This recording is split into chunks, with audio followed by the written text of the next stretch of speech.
I'm Eamon. I'm Merlin. And we're a gay. And his NB. Are you a reality television connoisseur? Do you like it discussed from an LGBTQ lens? If so, A Gay and His NB is the podcast for you. Hear us break down all your favorite guilty pleasure reality shows from Bravo, Drag Race, and just about everything in between. Listen to A Gay and His NB on Apple Podcasts, Spotify, or wherever you listen to podcasts.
I'm Eamon. I'm Merlin. And we're a gay. And his NB. Are you a reality television connoisseur? Do you like it discussed from an LGBTQ lens? If so, A Gay and His NB is the podcast for you. Hear us break down all your favorite guilty pleasure reality shows from Bravo, Drag Race, and just about everything in between. Listen to A Gay and His NB on Apple Podcasts, Spotify, or wherever you listen to podcasts.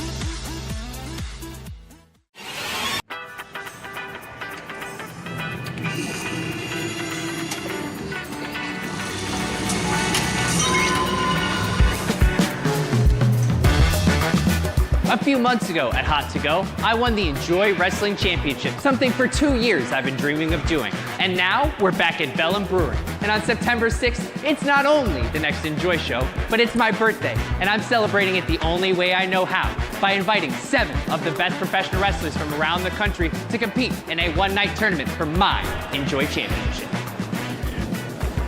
So Pittsburgh, don't miss out on this show. Don't miss out on this tournament. Don't miss out on this title reign because it's going to be supersonic. The Wrestling Mayhem Show. Since 2006, the pioneer in pro wrestling podcasting. This show is brought to you by IndieWrestling.us and IndieWrestling.network for your independent wrestling entertainment. Slice on Broadway, supporting Pittsburgh podcasting with the perfect pepperoni pizza. Just wait. Wait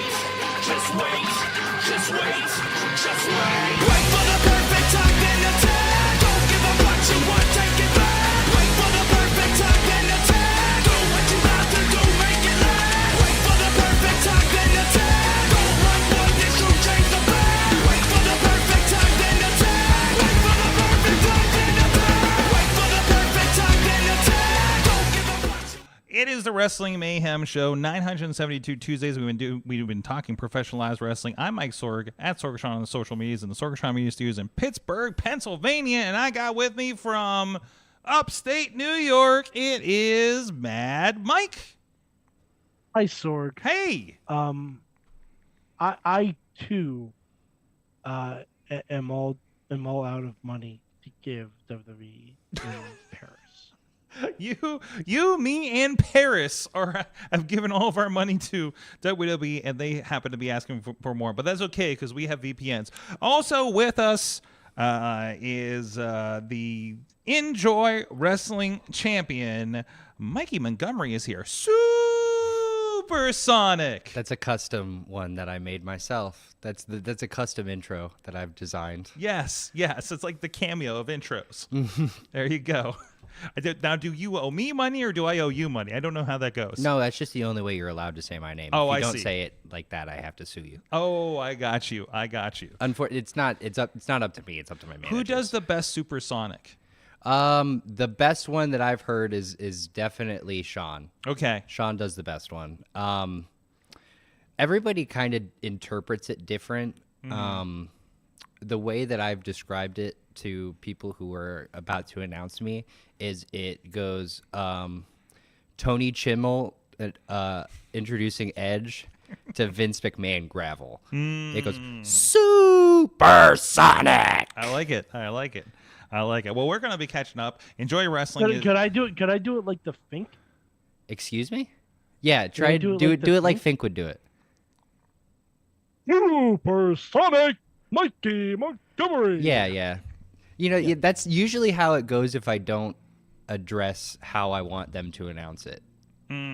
It's usually like a big U sound and then kind of da-da-da-da to get to the end of it. It's like supersonic. Yeah. Big drop at the end. Exactly. I like that. Well, I'm glad you joined us here. I feel like we only hang out around Dungeons and Dragons, so Yeah. it's good to have you back again. Yeah, it's either Dungeons or Dragons, or I'll see you on the odd show while you're scrambling. Yes. And, No time to talk. Something's on fire. Yeah, for sure. Pretty much usually. So, we'll be talking up what's going on this weekend at Enjoy Wrestling. Maybe we'll talk about my weekend around barbed wire. Yes. And so much else is going on here. So, but first, let's get into what's going on. Of course, want to touch base the big shows over the past weekend. We'll talk WWE. I do want to talk about Ring of Honor and some of the. I feel like we're going to talk more technical things around wrestling, as in more technology around wrestling than I love wrestling. that. Like it's kind of an awesome cast extended or something, right? So, but first of all, Clash in Paris. But by the way, I'm also out of money. Yes, Paris. So jeez. This is going to be an ongoing thing until they have to address it. I feel is this whole like No, they're not gonna have to address it. no. You know why? Because people still spend them. Yeah, Yeah, exactly. yeah.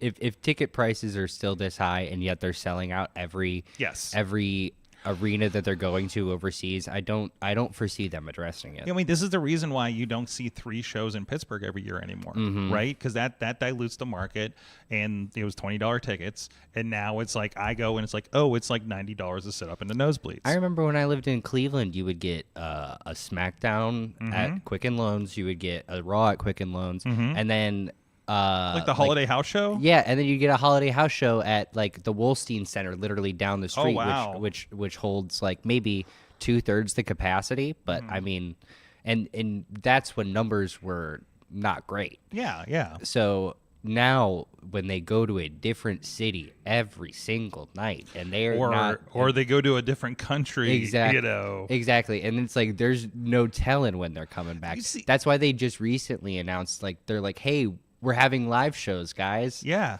Yay. Well, so they're doing live shows internationally. I don't think they're doing them locally. I don't, or I think domestically. No, they're not. They are. Wait. You might see the odd super show every now and then. But Yeah, like MSG or something, right? You know what's so funny? I haven't seen the only ones that I've seen. You know what? Mexico. Maybe it is the international ones. It's like the Road to Royal Rumble or something. I think those ones are international. That's all overseas. Is it? Okay. Yeah, they announced that during. Did they do that during Raw? I think I saw that graphic too because it was all. I think I saw it during France. And also, in Rumble is in Saudi. Is that right? If I'm not There mistaken. is. Sure is. So now you're bifurcating this thing, and then also like I started thinking because I'm really sad. I got my schedule for 2026, and for the first time since Dallas, I'm not going to be able to go to Mania this year, right? Oh. I know, right? So, but it's in Vegas. It's like I can't afford to go to WrestleMania if somebody's not paying for it. Vegas wasn't so bad though, because you can really get some cheap rooms in Vegas.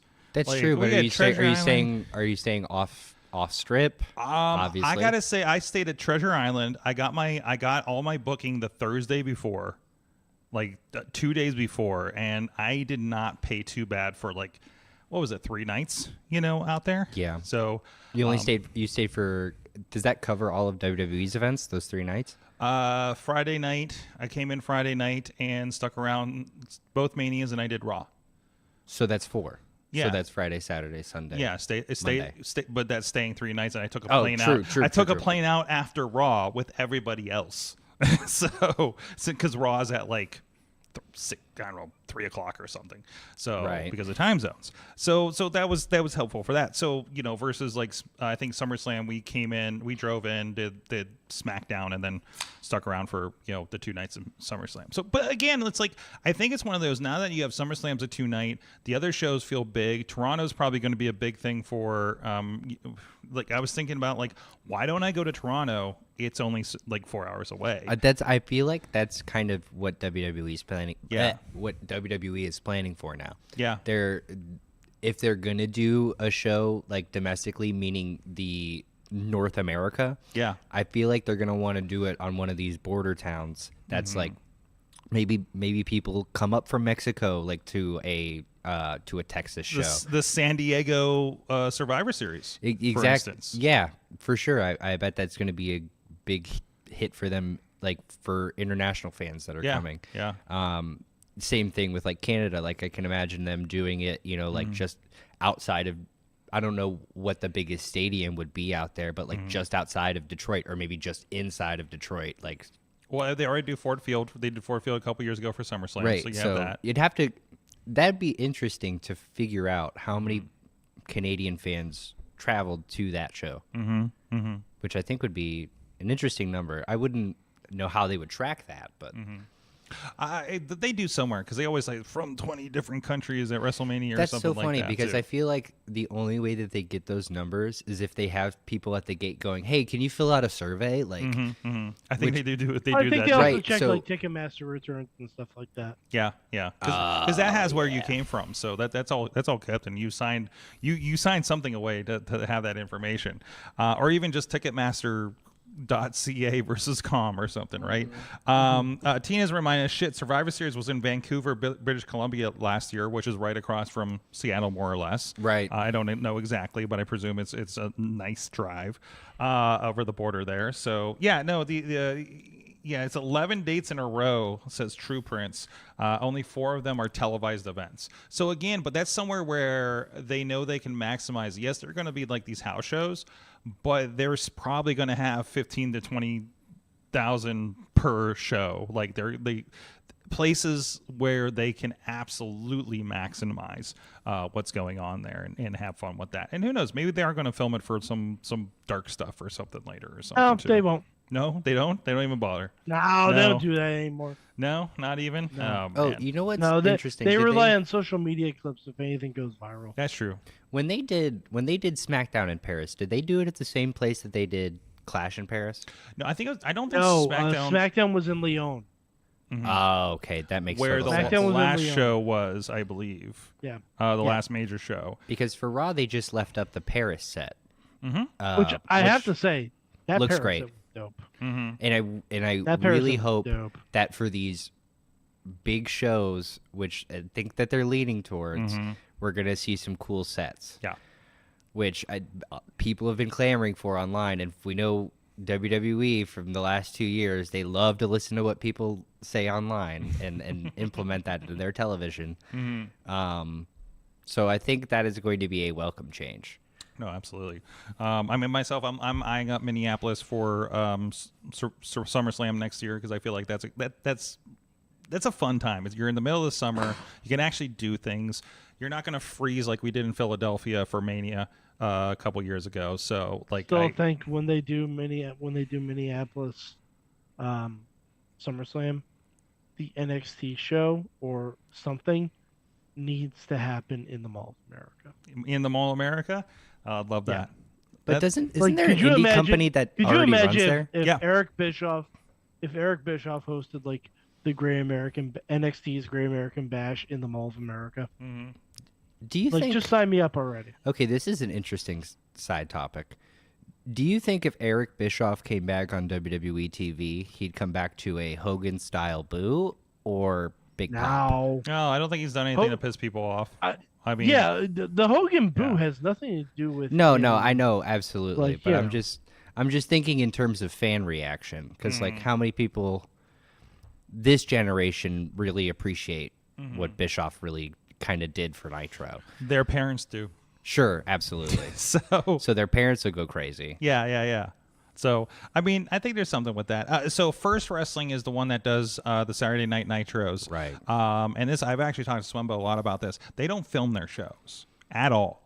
Like classically, they're just like, nah, if you want to see, you got to get a ticket. And they book crazy talent on that show too. So it's got to be they've got to be making crazy money on it. So I mean, hats off to them. They have they're in league with, like, it's at Mall America. It's a thing that Mall America helps put on. They're sponsored by like Pepsi and Frito-Lay. I don't see a lot of independent wrestling promotions sponsored by Pepsi. Oh, For absolutely instance, I've seen now our Baja events with SAE. I've seen them.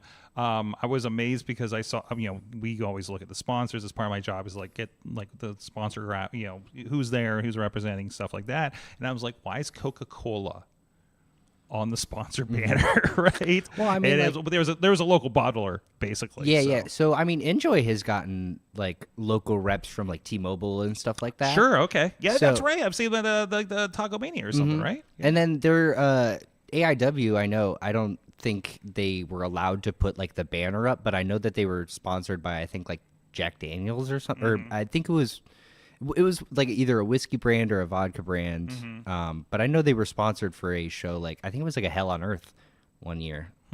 So That makes sense. I go a lot of breweries, Yeah. I've just seen the Great Lakes thing, Penn Brewery, doing stuff with that too. but like that's how you get into it, like the Yeah. local bottlers and stuff like that. Yeah. So I mean, the Enjoy was at Icy Light's Brewery. Yeah. That was tremendous. That was actually really cool. I really liked working in that venue.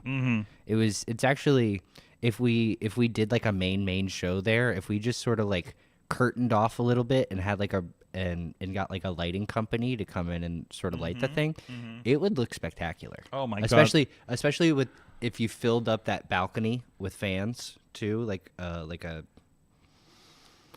what's the word I'm looking for? Like a standing room only section. I think if you moved it, closer to that balcony, That's right? that's what I'm envisioning.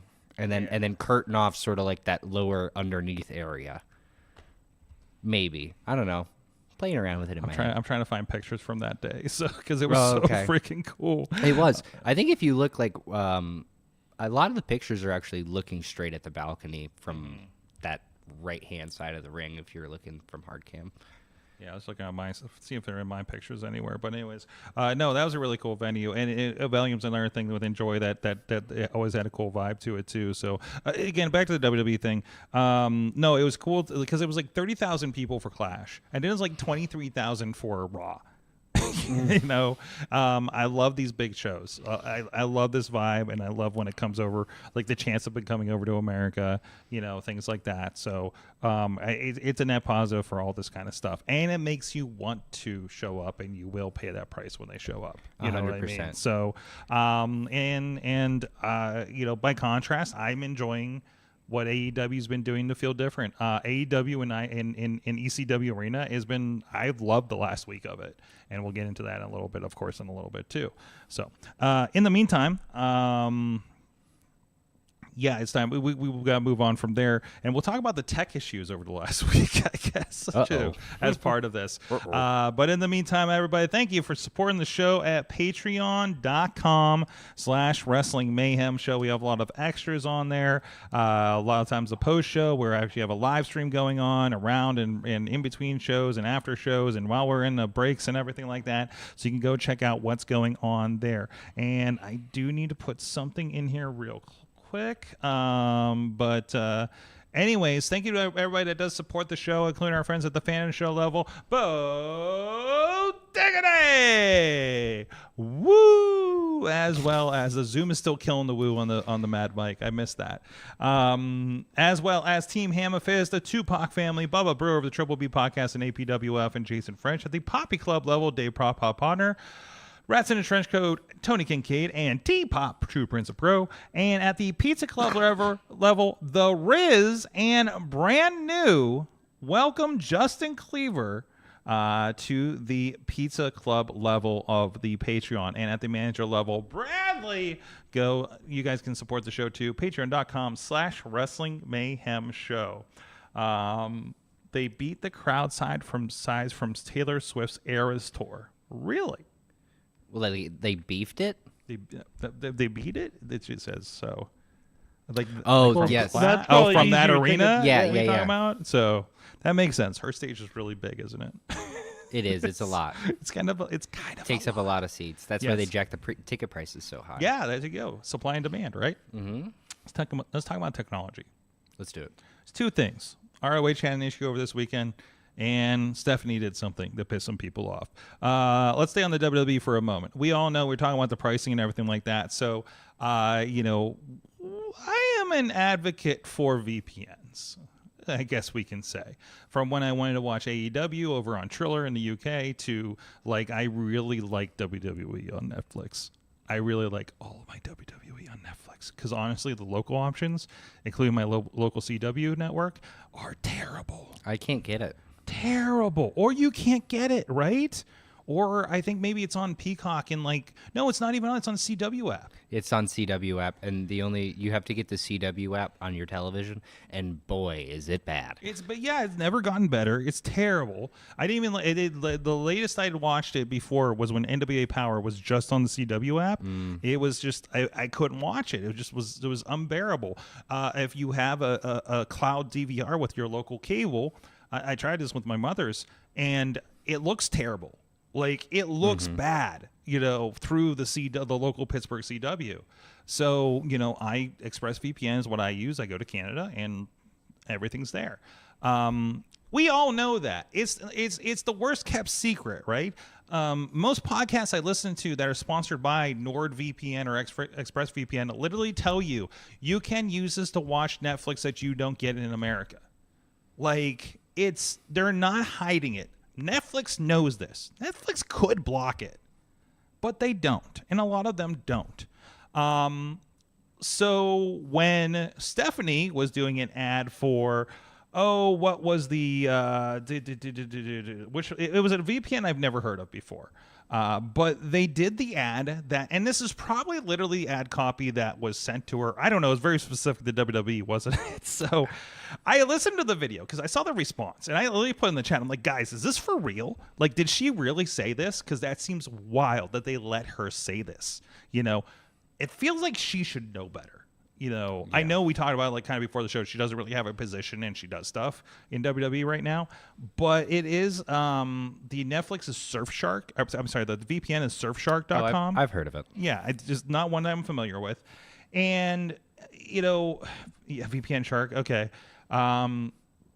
So you sign up for this, and the whole thing, she's literally saying like, oh, Netflix is the best experience. But if you're in America, you're watching cable, which is terrible with the commercials. Oh, my God. USA gave you a lot of money, guys, to get SmackDown. And you're basically telling them to F off at this point, right? And then I think I don't think I saw it in the clip, but it was like, why pay $30 to ESPN? Why don't you just have Netflix and this kind of thing, and you'll have all the stuff? So obviously, here's the reason I think that. Real quick. Some of the news is sources say some people in ESPN are not happy with this, since the ESPN is kicking off on September 20th with WrestlePalooza right in advance of this, and of course there is a lot of pushback on the pricing that people are going to get. And again, I know there's some situations with the cable that not everybody's going to be paying $30 for ESPN to get the WWE stuff. There's some deals or something like that, or it's included. I'm not entirely clear on how that works. But in the meantime, this is kind of thing. Mike, go ahead. No, but I think they're advertising that because they were abroad.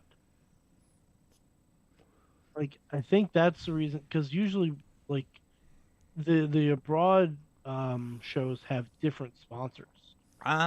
So this was on her podcast. This is on her podcast. Oh, it was on her podcast. This is on a WWE, and also her podcast is on the WWE network of podcasts. Yeah, an official WWE podcast. Okay. This is my. I'm sorry. Go ahead. But if it's like a standard network ad read. Mm-hmm. That they have to do, because I think it might just be out of their control. I do believe, yes, there's a WWE network of podcasts, but I think it's through another podcast company. Yeah, it has to be through another.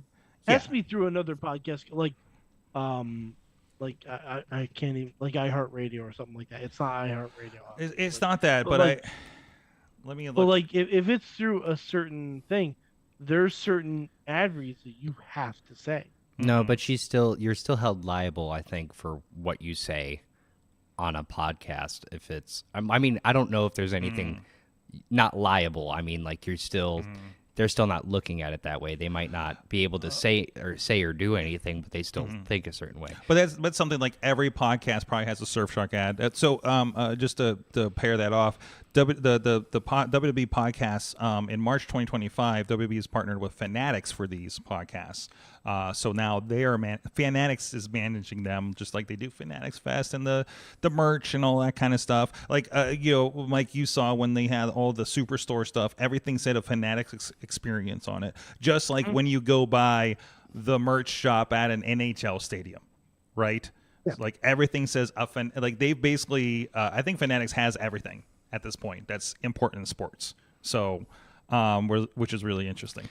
What's interesting to me is not only does she in plain daylight kind of say that, like, hey, use this VPN so you can watch the product on a different platform. It's also kind of implied VPN, no traceability, maybe just pirate it. I mean, but that's not what she's saying. Not entirely. You're still paying for Netflix. No, at this point. but like if you're a network executive at ESPN and you just saw this, like what's now twirling in your brain? It's like not only did she say, "Hey, watch this on a different platform," she's also saying use this VPN to possibly pirate. So I think I don't know if the pirate goes along with that, because I don't see. And again, this might be me just not noticing, but like usually it's just, for protecting yourself and just pretending you're in a different place to do something you can't do in a certain place. Like age verification is an issue, things like that, right? Literally content is not available in America. Maybe somebody wants Peacock for some reason that's only available in America. Right? And they can log in, like we could go, oh no, all the WWE networks on Peacock, it's kind of terrible. We can log into the UK and buy the WWE network. It's not like illegal. It's maybe against a TOS or something, right? But it's not like a highly enforced kind of thing. So as far as WWE goes, WWE as a company does not give a shit as long as you're watching the product, right? Generally. unless it's affecting numbers. Right. ESPN is concerned because the thing we just paid all this money for just told everybody not to use them. Right? Through like a fucking McMahon that said this. It is and I get it. It's a slap in the face business wise, as far as this goes. But it is the real conversation. You just don't usually hear it from this camp. Every wrestling podcast has a VPN ad that's part of an ad network and says, hey, you can do this and go to Netflix and you get all this stuff, because honestly in America it's really fucking confusing right now. Okay, the NXT PLEs are over on Peacock. Okay, the WWE ones are over on ESPN. Okay, but SmackDown's on USA, so I got to get cable, and CW's on my local network, so how does that even work if I get it? Like it's a mess. It's an absolute okay, Raw's on Netflix and the Unreal Show. It's not easy to be a WWE fan in America right now. It's really not. Okay, and there's stuff on A&E. I'm busy Sundays, and I still haven't figured out how to watch that stuff. Are you talking about like LFG and the biographies and things like that? So Untold Stories. Yeah, like all that kind of stuff. It just it doesn't make sense, and unless you just literally have everything. And is WWE? Here's another question. Is WWE becoming... I just read an article about how Disney resorts have left the middle class behind with their pricing strategies, right? It's like, well, the affluent people are the only ones that really take advantage of this, and if you're not affluent, then you just feel like a second-class citizen if you're not buying all the perks at these things. Is WWE getting to that point? Is it only serving the affluent wrestling fans at this point? Well, yeah. Because they can all spend money... each individual can spend more money. Well, yeah, think about the past Saudi shows. You have people who in the front row in recliner chairs. And now they're having sitting beside Jelly Roll. Exactly. And then literally they're having their second biggest pay-per-view of the year now in Saudi Arabia. Yes. That's what I'm hearing from you guys. I don't Yeah. Okay, so it's facts. So yeah, it's definitely getting to a point. Like, have you seen the Troy Dan videos where he's just like, I paid $36,000 to sit front row at a WWE event, and it's a full experience. So like you get to go stand in the ring, like you get to hear about the premium live experience advertising every single show. They're like, book your experience through this, and it's like $13,000. And then sitting there at SummerSlam, like the stuff they're selling was they're running the TKO ads about the FIFA premium experience, which has got to be even more expensive because that's such a bigger thing than WWE, right? I'm just like, you just kind of watch this thing and you're just like, this isn't like everybody in my section. Nobody can even there's probably 100 people here that can fathom doing that, right? And they're all down there, and it's like, okay, and I don't know what that's going to manifest in. Again, it's going to go until they can't sustain this, and this is going to be a bubble that's going to pop. It's going to pop hard for these guys, I think, because there's going to be a point where, because I was thinking about just watching Clash, and I was just like, man, they really, really need to deliver on this experience and continue to deliver on this experience. Does this turn into a point where it felt like during when things were rough and they didn't have anybody coming up that they trusted, and we just got Brock Lesnar and Cena and everybody coming back, and the Goldbergs and the Undertakers, because they literally hey, we need to make sure people are interested in WrestleMania. Please come back, Undertaker, and have a subpar match, because you shouldn't be here. Because you listen to him, he says, I shouldn't have done those last couple matches. Stuff like that. Or what you have at Saudi Arabia. I think they're going to get to that point where the Romans have moved on. This has moved on. Now, they have a good structure to bring those people up with NXT, so they're stronger in that. But there's going to be a point where there's too many injuries.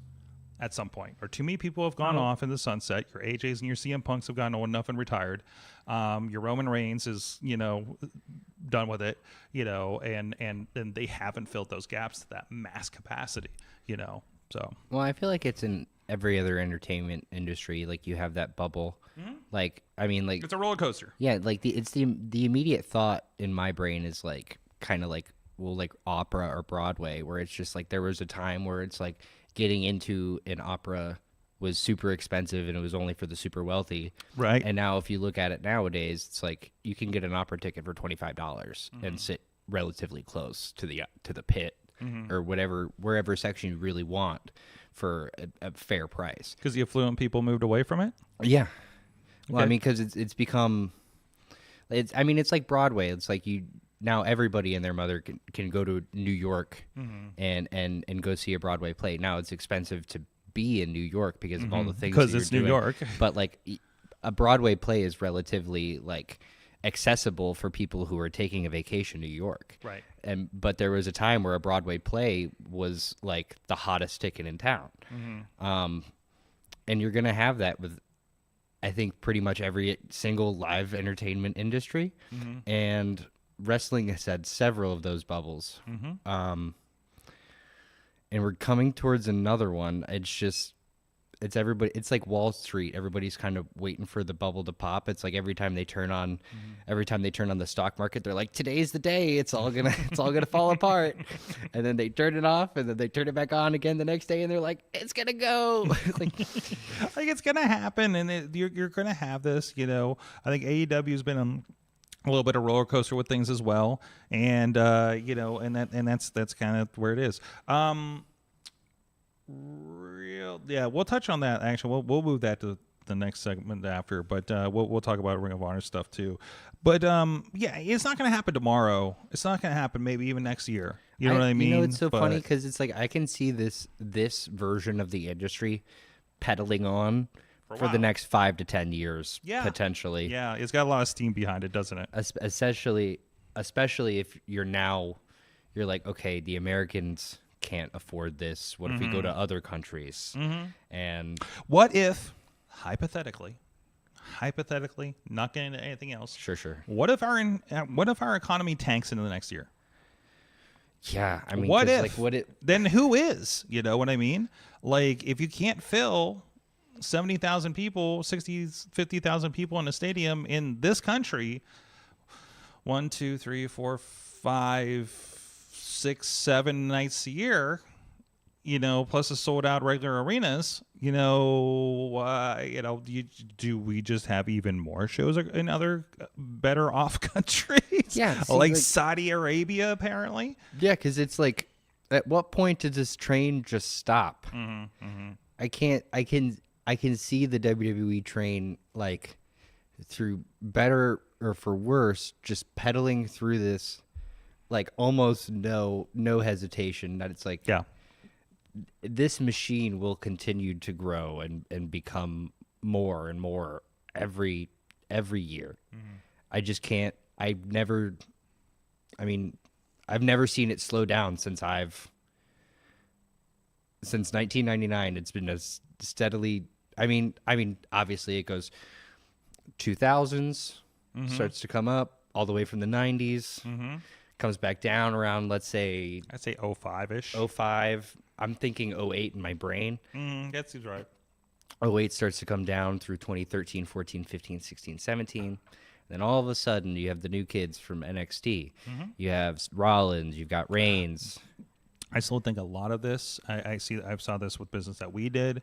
I saw this with the independents because like everybody was streaming after COVID. Every MMA show was streaming after COVID. Everybody, like I don't think you have as strong of WWE now if COVID didn't happen. If you're just on the same train, because you're just going to do the same thing you did. I think I think a lot of people reset their brain, their industry, their livelihood in a lot of cases because of that pause that we all took, for better or for worse. I mean, a lot of worse, obviously. But I think a lot of people got to stop, steady their standing, and leap into the next phase. and that's where you're seeing this exceptional growth in especially professional wrestling, especially entertainment and technology and things like that. So The fuck it we ball moment.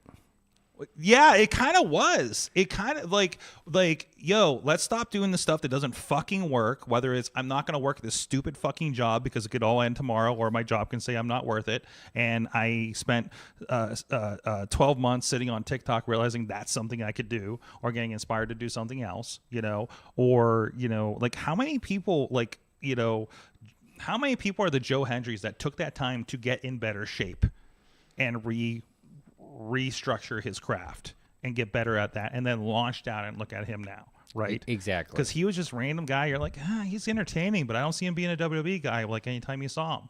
But he wasn't in that final form yet, and he needed that. I'm stuck in England, or UK, wherever he is over there, and I just worked on my stuff until I could come back again. Well, I mean, like, I started wrestling in 2019. Mm-hmm. I had a year in, and then COVID happened. And you're like, welp. Yeah, there it goes. Is this a thing anymore? Well, because I was working through COVID, because there was outdoor shows and all that. Sure. Like in the summer and stuff. And You worked with companies that, like, there's plenty of companies. Most companies here stopped and didn't come back until kind of late, honestly. Absolutely. But like that little...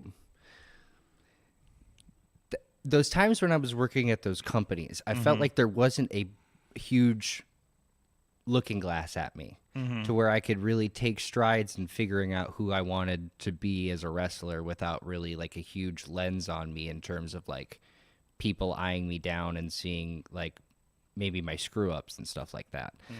So it was really an interesting time to play with who I wanted to become as a wrestler. And like when we came out of COVID, let's say 2021, 2022, I like kind of had reinvented myself from when I started. Because like, Sorg, you knew me when I first started. I'm a completely different wrestler. The Bitcoin boy, yeah. Yeah, I'm a completely different wrestler from when I started. Like, I used to think that a lot of my stuff was just like stop, start, stop, start, stop, start. Yeah, like, fast paced. Yeah, we've had this conversation. But now I feel like I'm a lot more flowy, and my stuff is more well paced, and I've developed into who I am at this point in my career, right? Rather than just trying to figure out where I fit in the business. Start of 2019. So COVID helped me in a way.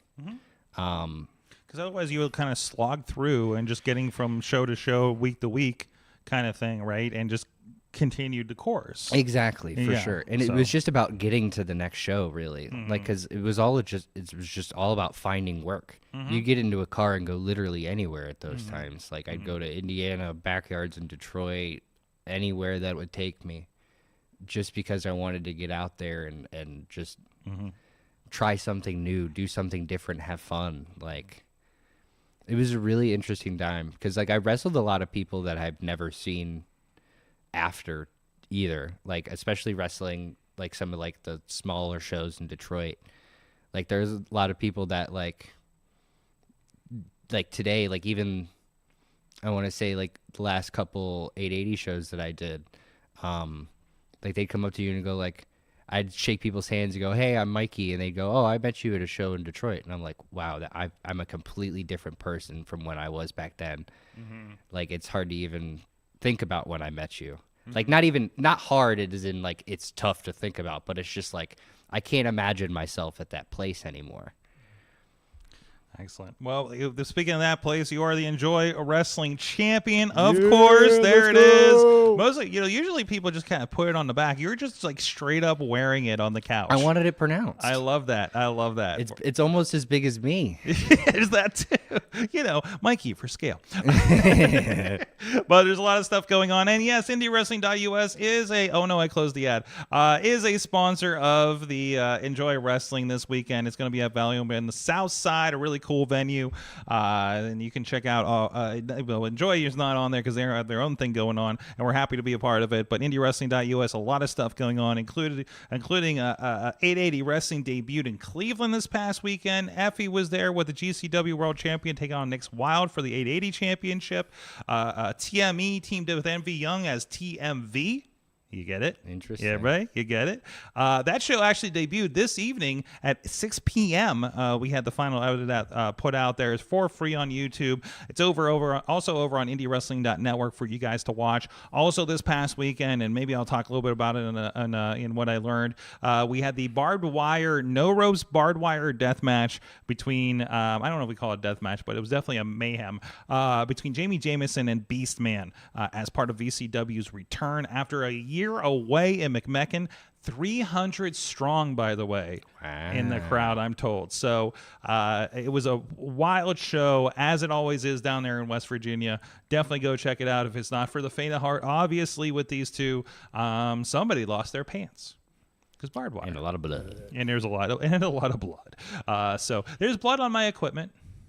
I kind of expected that. Can I give a spoiler? You want to give a spoiler? What's that? I think George does a stunner. George does do a stunner. It's all over social media. Yeah, dude. And he does a tremendous ankle lock, too. Oh, I haven't seen the ankle lock. I only saw the stunner, and I want to give him some pointers because there's a lot of unnecessary droppage and hip movement. Well, George is a hip kind of guy, and He's with the kids. He's with I was gonna say hippie. No, that's not right. It's just there's a lot of processing as that was coming out, but you get what I'm saying. But yeah, no. There's a ref fight happening and everything. So it was two very different shows. Can we get like a Joey Styles like ref fight? I kind of wanted it because it's just like they do kind of like in the past they've rolled around like an old Divas cat fight. I love those. I love those spots. Between him and Josh Shields or Josh Main. Oh God, I'm so sorry. Whatever his name is. I don't know. Listen, both of them sound like wrestling names, so so I just kind of go with it. And you tag the one, and I just don't know who's who at this point, right? So, anyways, so so Enjoy Wrestling is this weekend. It's going to be. I do not quote me on this, but I believe it's going to be streaming to the Patreon like we did the last show. I believe so. So that's what I'm pretty sure we're doing. Subscribe to the Enjoy Patreon. That's right. You get live shows. Oh, no. We're becoming WWE because we're telling people to go a bunch of places. What are you talking Subscribe to the about? network. Subscribe to the Patreon. What are you talking about? We're not like that. The Patreon's easy, though. It's like, I don't know, $5 or something, right? Listen, you get so much bonus content. You get exclusive live event content. The Taco Manias. Exactly. The Hilltop Hilltop County Fair. Yes. Human Demolition Derby. There you go. That was a wild one, by the way. I didn't get to see that yet. Speaking of bad stunners. So, and I think I told the story behind the stunner here on Patreon. So, but other ways. So yeah, no, it's an Enjoy has typically some of the wildest lineups in the city. Obviously, main event, you're there. Sunny Kiss is part of it. Effie's coming for this one. Jamie Senegal. Matt Tremont is on this. Josh Bishop. Andrew Palace. Yeah, like it's a wild thing. So, Mikey, what is going on with you and your championship on this thing? Well, so I mean, the main Enjoy crowd has not seen me defend the title yet. I've defended the title. Let's see, how many times have I defended it now? I defended it against Junie. I defended it against Gannon. Mm-hmm. I think that's it. Yeah, I've defended against those two at live events, but nothing taped or streamed. So this only on Patreon. Yes, only on Patreon. This is really my chance to show everybody what I can do for this championship. And well, also want to mention, because I just saw the picture here, not in front of nobody, by the way. There's a view of Taco Mania, for instance. Whoa. Look at all those people. A sea of people. Yes, a sea of people on the south side checking out some wrestling, and that's always a blast to see. I love that the street fair wrestling and high quality street fair wrestling. You know what I mean? Absolutely. Like, it's good. It's really, really good. But yeah, this is really my opportunity to show everybody what I can do for this championship. And I say for this championship because I've worked so hard for this championship. Everything I do is for this championship. I want to maintain its heritage, its importance in Pittsburgh. It is the first inclusive world championship in Pittsburgh, and I want to preserve its legacy for the future. This title is so important to me. I can't tell you how important it is to me, and defending it throughout this tournament is going to be a test of my willpower, my endurance, and it's going to take everything I've got. But if I can't defend it throughout this tournament, then I don't deserve to have that title. It's like you're having an entire year of title defenses in one night at this thing, right? Mm-hmm. I got to prove to everybody that I want this title more than anything, and I will do anything, almost anything, for this title. So I don't think the first round matches have been announced yet, but the participants have, correct? Yep. So it will be a surprise even to me until night of. Oh, really? Yep. That's fascinating. They're not going to announce it until you hear entrance music. Wow. Okay. That's format. The format of the tournament is it is 4 first round matches and then one 4-way at the end of the night. I'm not sure currently if it's elimination or if it's one fall to a finish. So you have a lot of variables to prepare for. Lots of variables. Been training very hard. So looking at that field here, and just looking at real quick at some of the announcements over on the Enjoy Wrestling Facebook page here. So you mentioned Andrew Palace, Effie, Jamie Senegal, Matt Tremont, Josh Bishop, Erica Lee, and Sonny Kiss, all part of this field of potential opponents there. Yeah. It's really tough to come up with a game plan for all of those people, so I really haven't done that. It's more just working on myself, just my pacing, my endurance, because I'm going to have to wrestle twice. So it's about maintaining. I'm going to be looking at myself throughout this entire tournament and just saying, breathe, breathe, breathe. Because that's the thing that I honestly struggle with the most in wrestling is I get out there, I get so excited, the adrenaline takes over, and then shortly afterwards that dump happens and you run out of breath. You have no more gas left. You're just sort of laying there. And that has been my biggest shortcoming when it comes to defending this championship is I gas myself out too early, and then I leave myself for the pickings. And then somehow, by the grace of God, I've managed to come back and defend my championship twice.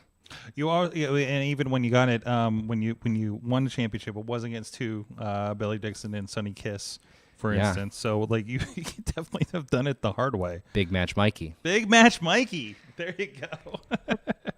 I love it. That's a T-shirt. Is it a T-shirt already? No, I want to make it a T-shirt. Okay. Though. That needs to be a T-shirt, especially if you all respect survive this evening on Saturday. So because I mean it's stiff competition. Let's be honest about it, right? 100%. So either way, so it's a big test. I mean, and from all over the spectrum too. So because I mean, God, like Josh Bishop is like 3 times your size, for instance. Matt Tremont is like last time I saw him was a New Jersey show, and they were cutting. He was cutting his opponent and then squirting lemon juice on them. Yeah, I made sure that when they announced Matt Tremont, that we banned glass, barbed wire, steel chairs. So you're taking his weapons away. You're taking his. Yeah, I mean, we got to make it fair. Yeah. I mean, what am I going to do to Matt Tremont with a steel chair? Exactly. Honestly. So I mean, it's going to be fascinating to see how this goes, and also like these are pairings that I don't believe I've seen a lot of. Just all the possibilities if you draw that out. It's a crazy if you lineup. got your tournament crazy wall going on right now. It is a wild lineup for a tournament. I will say that it's one of the most It's an eclectic group. Yes. Are you going to do like the old Super Indie tournament picture at the beginning with this crew? Because I feel like I'd love that. Honestly. That visual alone would be amazing. Just to see all this crew. We didn't together. think. I didn't think about it, but we definitely should. I mean, because You're gonna have your birthday hat on when you do it, for the. No, that's a little too silly. Okay. Oh, I'm sorry. No, but like, here's the thing: is like you want it. What makes it funny is how serious it is, right? Okay. I mean, that's how I'm picturing it. Mm-hmm. Maybe the birthday hat is acknowledging how silly it is. Do you get? Does the winner get the birthday hat? No, I mean, because it's my birthday. Okay. It's my birthday. Who else is going to wear a birthday hat on my birthday? That'd be so weird. And then just to be clear for those that maybe haven't seen the ad, it's your birthday on this day, right? Yeah, on the 6th. Like the show is on your birthday. On my shoot birthday, yes. We're not kayfabing the birthday. No. So I'm not jobbing out the birthday. Not chopping out the birthday. There are some other matches announced. Amazing enough. Yes, let's talk about them. Let's talk about what else have just announced. Excited to see this. We just saw these guys do some crazy stuff. Some other places here. Let me see. Oh, God, if this will actually load the right way. I don't know why. Oh, because I'm zoomed in. Excuse me. The Runway and Holiday are teaming up again. I know Holiday was a surprise last time. We were at Mr. Smalls with the Runway against the Best Business Bureau. Yes. For better or for worse, they're on our televisions. Jordan Blade had to make a comment on the Enjoy Instagram, where she said that quad roller skates are lame and that she rides rollerblades. But what really that means is that you have no power in your ankles. So, back to you, Jordan Blade. There you go. And I think that's the feud for the next show. Are we gonna? I mean, listen, we've had a match contested for the Enjoy Championship in high heels. Oh, yeah. No, Okay. Well, so heel. No, not high heels. High heel. One of Sunny Kiss's high heels was completely off when they did the press slam, and I thought, what a woman. That's an insane thing to do to another human. It's almost like childish. Like, it's almost like, wow, you really let another human pick you up while they had one high heel on and press you over their head for multiple seconds, and then do a backflip. But that also happened to me, so that's true. And then another big guy match. David Lawless and Billy Dixon against TME for the Enjoy Championships. Oh, that's interesting. No, this isn't the first time I'm seeing this.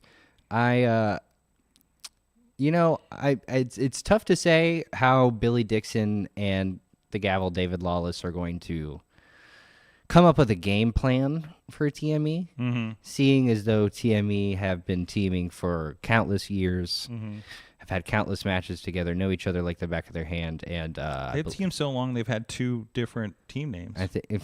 Wait, I'm sorry. What's their original team name? I think they were originally Fully Loaded. Wow. Fully Loaded? Is that it? Yeah, TME's way better. Yeah. Well, I think they changed it when they did a show at a high school, and they were like, yeah.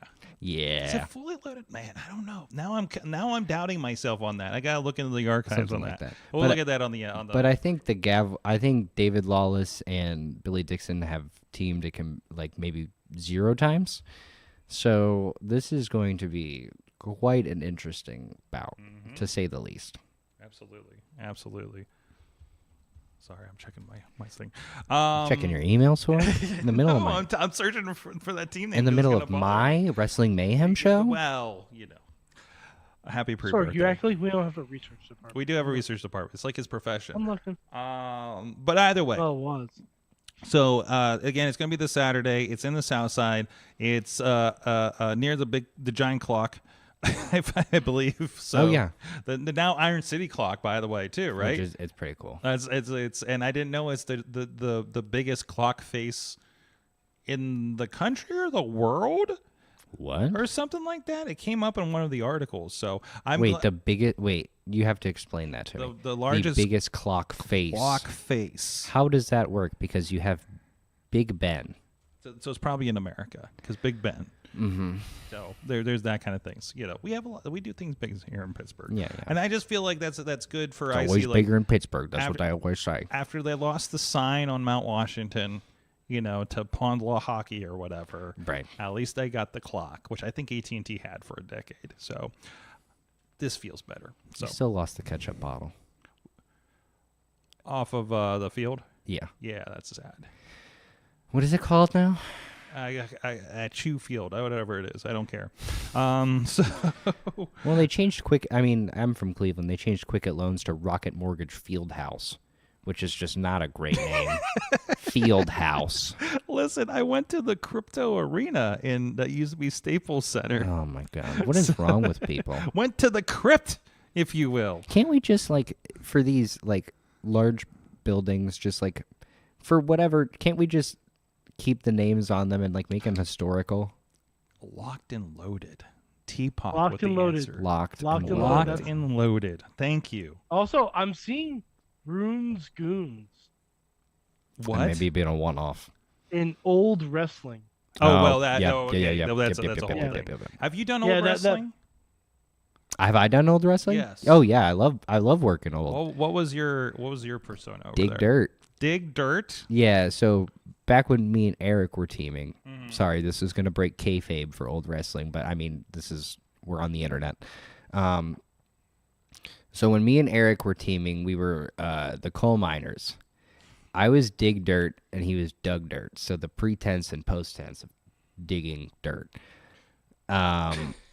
And so when Eric turned heel, what they did is we did a storyline where he got sent off to war, and he became Major Miner. Wow. Yeah. So we just recently wrapped this up with a coal miner's glove on a pole match. Of course you did. How Yeah. Booker T of you. So yeah, that just happened in Norwalk or Willard, one of them. But that was super fun. It was just a little live event. Every time I see something from it, Oh my it God. just that and the old wrestling when they did the throwbacks, it never saw the light of day. But I remember when we did the throwback show for Impact Wrestling, and it was just a mess all across the board. And I think they just threw 100%. the whole thing out. But Lady Frost was a barber. And came out with the Brutus Beefcake vibe, but she was an old timey barber, or hairdresser or something with the garden shears. I remember it was the old wrestling show in Detroit. I think it was last year or the year before. But they got Dalton Castle to be the Phantom of the wrestling show. Yes. And I don't know if they had a plant to start with. But his gimmick obviously is that they take the half mask off, and then whoever saw him, they just faint because of how quote unquote hideous he was, right? So they had a plant in the crowd as he's because obviously he got his mask ripped off, so he's sitting there he's covering his face. Then all of a sudden he goes up to the plant and just unveils his face, and the guy faints. Then he goes to one side of the crowd and they all faint. Next side of the crowd all faint. Next side of the ring they all faint. Everybody, I'm at the merch table. Everybody in this crowd is playing dead. I said, they have this crowd by the balls. This is one of the greatest performances I think I've ever seen in my entire life. It, man. That's it. We'll talk about performances a little later because you're reminding me of something that I learned for this weekend. But oh my God, Enjoy Wrestling Supersonic is this Saturday. Go check it out, and actually on video. If you're on the video version of the show, we're gonna go to the ad and we'll be right back, and we'll talk about Ring of Honor and why it's free right now after this.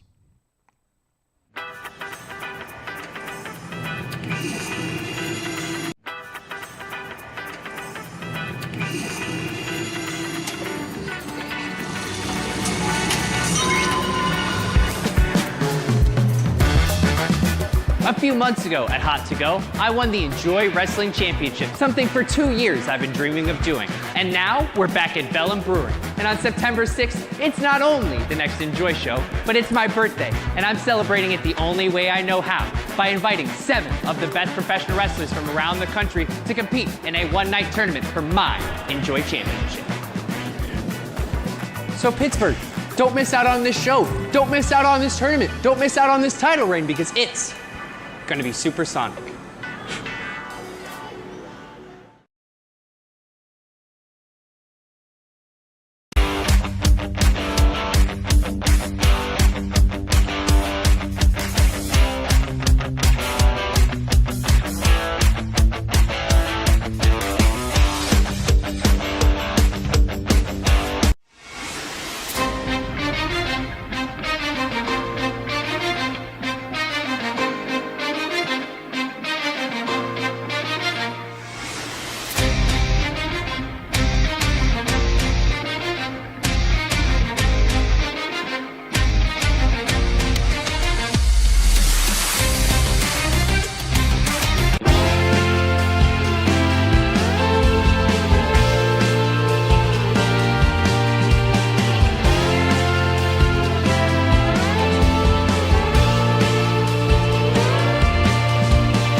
I'm Eamon. I'm Merlin. And we're a gay. And his NB. Are you a reality television connoisseur? Do you like it discussed from an LGBTQ lens?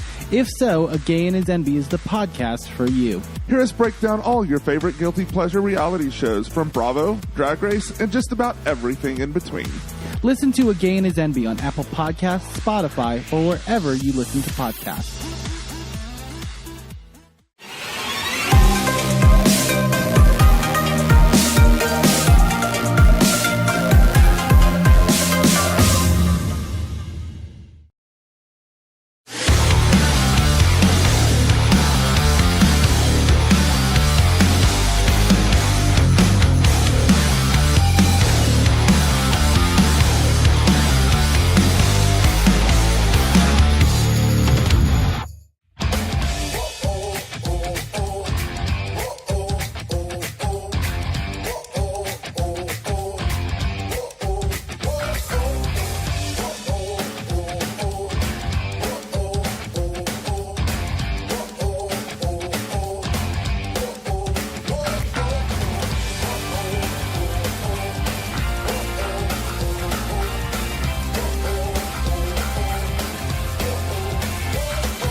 Wrestling Mayhem show. We are here Sorgatron with Mad Mike and the Enjoy Wrestling champion, Mikey Montgomery. I'm going to keep slapping it because it's the only thing I know how to do when the title's around my waist. Just slapping it? Yeah, I mean, like, how else do I show it? I go, like, Vanna White or Okay.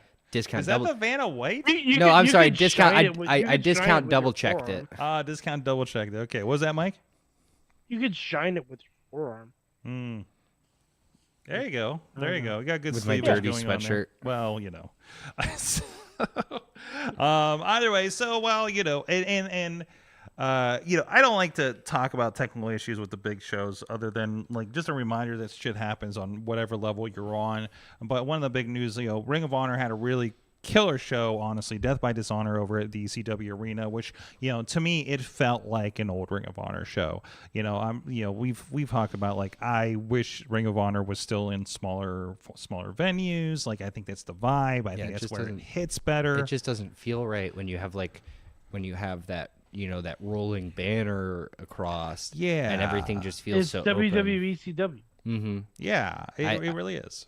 Like, Ring of Honor really felt at home when they had, you know, 8 rows of 25 chairs on each side of the ring, and you had some standing room only in the back, and the only thing separating you from the guardrail, or the only thing separating the wrestlers and the fans, was a black trimmed guardrail with the ROH logo on it. Yes. That every time you hit it made a bang. Yes. Yes. Bang. Which is what they did at AEW. The thing that Nigel McGuinness bashed his head into and got fully knocked out.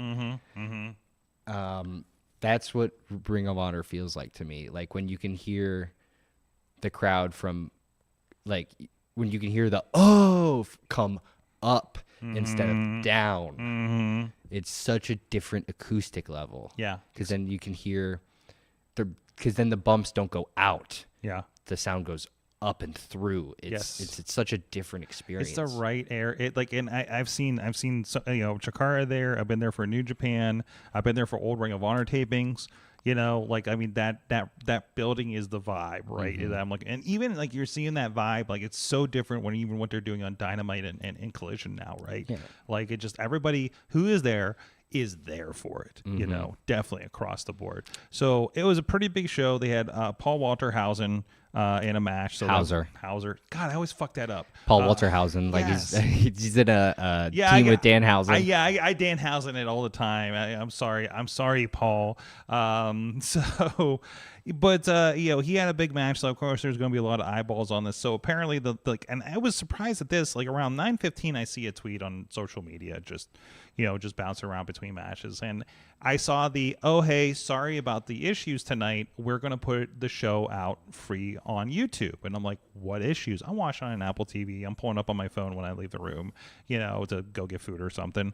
And I was like, I'm having no issues. It's because I'm on Apple. Turns out, I guess, if you are on a browser, and again, depending on where you're at, there's different. Okay, it's through a company called Bright Cove, which is a back end, kind of like we go through Vimeo for a lot of these streams. So everything goes through Vimeo and then out to, like, your YouTube and your Twitch. And when we do pay-per-views and we do stuff, it goes to through the Vimeo to go to, like, IndieWrestling.network, and then also the, you know, it's like YouTube. it's a client, right? It's a server that things bounce off. A CDN is usually what it's called. So Bright Cove is what a lot of big time companies like this ride on, right? Classically, we would talk about WWE Network. They rode on, I think it was called Slam. Maybe you'll remember it here. It was something that MLB put together, was the back end. And that's what the original WWE Network was on.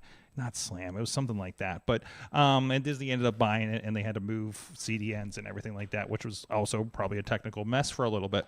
So it's the thing that makes sure when 100,000 people tune into a pay-per-view, it doesn't get skippy. You know what I mean? Netflix is their own CDN, something like that, right? So, you know, obviously there was a technical issue for that. They put it on YouTube, and I love the statement from Tony that says, hey, we're going to put it on YouTube. And he talked about, like, I don't know, it was in the media scrum or somewhere else later, but he's like, well, yeah, you know, there's a mess up here, and instead of, like, kind of him and Han over it, we're just going to make, you know, put the show on YouTube, and so everybody can see it at least, and give everybody a free month of Ring of Honor that signed up for it. Because obviously some people probably signed up going in this because we did have a big name on it and everything, right? And it's like, and we'll settle it with the company, the provider. So Bright Cove is going to have some explaining to do, and I would not like to be on those meetings. So what were the actual technical problems? Just like skipping? I don't know what they were. They just said it wasn't working on browsers. I wish I knew that then, so I could have tested it live on the thing. That's interesting. So, and now I've watched it on a browser. I watched it on a browser, like the weekly show. I typically don't watch the weekly show live because it's during Thursday night fights, and we're always occupied, obviously, right? So I don't know if there's any issues with that. I think once or twice I tuned in, it was kind of weird, but I think it's. I'm interested to know if it was like when you pulled it up from the browser, if it was just like we cannot open this page, or as if you like. It pulled up to the or it actually pulled up the thing, and then like in the little window where it shows the live footage, it's just like, oh, something went wrong. Either way, it was not okay. Interesting. Something was not okay to the point they decided to make this move. So it only affected a certain percentage. They're using web browsers versus like your Apple TV, your Amazon Stick, or whatever the case may be. I'm interested to know what's going to be the pushback from the people who had already bought Ring of Honor. Because I know everybody is getting a free month of Ring of Honor, right? Yeah. So then what happens to the people who already paid for that month? Well, I think it just goes in the to whole the next point, month? No, the whole point is I think everybody's going to get a credit for a month. So the won't people pay, who got paid will just get their... We're not getting a refund. We're going to get a credit. So, which is still an extra month of Ring of Honor. All that. Oh no, I paid for this. This was messed up.